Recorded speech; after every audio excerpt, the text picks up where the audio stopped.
the Scald with her mighty plinky plonky weapon. Hello and welcome back. I cannot begin to tell you how many issues I had getting the recording stuff to work today, but enough's enough. This should work. I have tested it so many times. So this is day 16 and 17 of Midgard Survivors. I've been working on this all day today. Let me just jump straight into it and I'll show you. New things since yesterday and the day before. You can now select your starting hero. And with the starting hero comes different stats. I do plan on having some sort of system where you can unlock these as you go, but for now we've got the warrior, the berserker, seer, the huskar, the rogue, shaman, shield maiden, ulv, the valkyrie, the huntress, the scald with her mighty plinky plonky weapon, and the wildling. So yeah, without further ado, I think we're just gonna go straight into Scald, because that's kind of one of the more tuned classes, and it'll allow me to progress a little bit easier, because it's got move speed, it's got pickup range. So let us begin the adventure. So the Scald has like a, you know, an AoE thing that goes plonk like that, and that gets points. Wait, that was scary. So I think I'm gonna go with... Actually, the arrow is a good weapon, and I don't want to miss out on getting that later, so I think we're gonna pick up the arrow now. The bow and arrow. Because they tend to do fairly well in a combo, and I kind of wanted to see how far I could get, like a few minutes at least. Should be able to. So let's go with that 33% faster cooldown on the Plinky Plonky. That should let us survive this really fast onslaught of mobs. But yeah, so it's not really like I have a ton of updates since yesterday, but I kind of want to show the state of the game as it is right now, because it won't be long before I upload it and ask for feedback. So if you're one of these people that could possibly play the game and be like, this weapon is OP, or this weapon is busted, or something like that, that would be super useful. So yeah, let's go with faster cooldown timer on the bow. I kind of want to get that going as well, because the bow ends up with an arrow that can pierce, which will also be very, very useful for these types of mobs. So right now the waves are progressing very fast. Yeah, I also updated most of the projectile weapons, so now I can select whether or not they hit random targets or the closest target, which is very, very useful when you're figuring out which one you're hitting with your stuff. Also need to look into the color of these wolves, because when they charge up, they go kind of yellowish and they blend in with the background, so that's a bit scary. Let's increase the duration. I feel like, as it is right now, some of the weapons are like very strong compared to the others. The bow starts out fairly weak, but then once it gets like a piercing projectile, that's when it really starts to outpace some of the other weapons. And obviously, you know, right now I'm just putting in numbers, and stuff might be unbalanced or it might not be. It really, time will tell. And testing, of course. But this one, projectiles now pierce. Watch how crazy it is now. So the arrows just go straight through.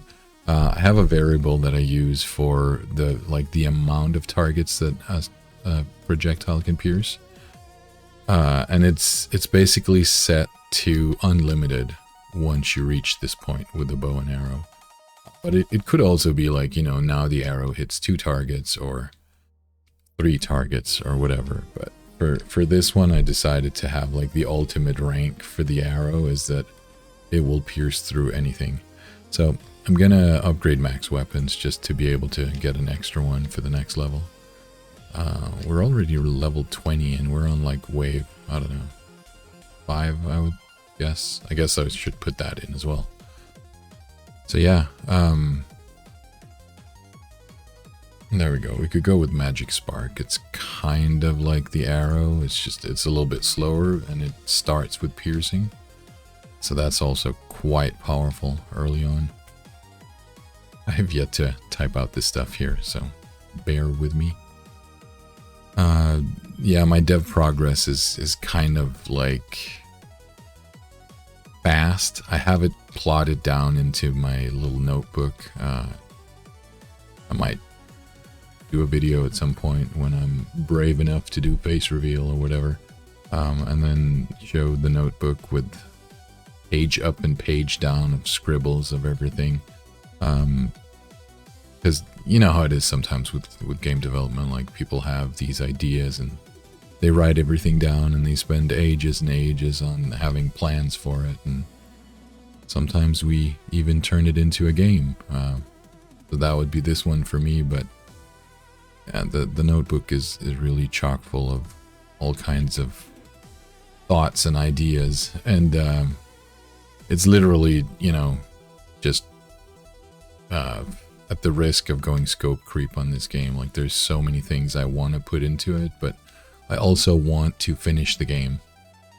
I'm sure you know how that feels, like having, you know, making a game or making something, and then you get ideas and you want to put new stuff in, and then all of a sudden it's like you're just overwhelmed with all the features you've put in. So I really try to make the game playable with every single update that I do, and obviously that will require a lot of thought.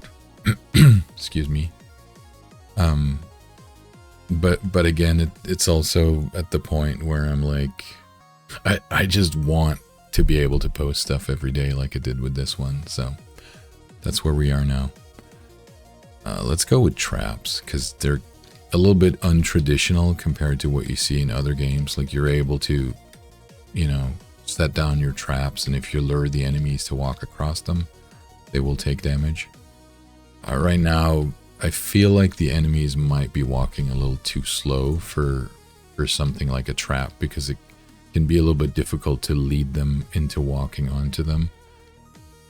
We might need to look into the damage on the traps to make them more lucrative and more interesting.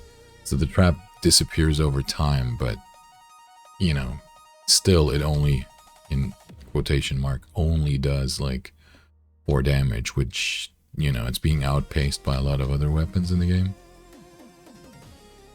But I have some hopes and dreams for the trap weapon, so see about that.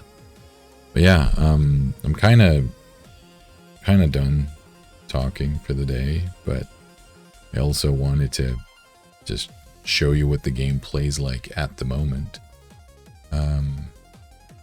Might do a play session where my girlfriend plays the game. You can see the difference between someone who made the game and someone who lives with someone that made the game, because her playstyle is entirely different.